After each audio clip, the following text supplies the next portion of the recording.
நம்ம அத்தனை பேர் சேர்ந்து வழங்கியிருக்கோம். யோசிச்சு பாருங்க, 70 வருடமாக இந்த நாடு சுதந்திரம் அடைந்ததிலிருந்து 70 வருடங்களாக ஒரு டீ போடணும்னா இங்க இருக்கிற மகளிருக்கு தெரியும்.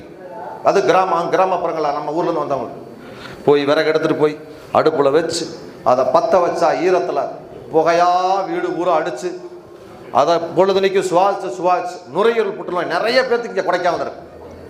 அது ஒரு ரிசர்ச் பண்ணாவே தெரியும். நிறைய பேர் அந்த மூச்சு வாங்க முடியாம ஒரு 50 வயசு மேல பூரா கீழே போறாங்க. அதுல 90% காரணம் என்ன கேட்டா, நம்ம இருக்கக்கூடிய ஒரு 10க்கு 10 10க்கு 16 வீட்டுல என்ன பண்ணி வச்சிருக்கோம், நம்ம 4 வீடா வச்சிருக்கோம், கிச்சன் தனியா அப்படியே வச்சிருக்கோம். கிராமத்துல ஒரே வீட்டுல தான் உள்ள புகையடிச்சா வீடு பூரா கரையேன்னு பிடிச்சி புகையடிச்சு அந்த புகையை சுவாசிச்சு என்ன ஆயிடுச்சு, 55 60 வயசுக்கு மேல எந்த வேலையும் செய்ய முடியல.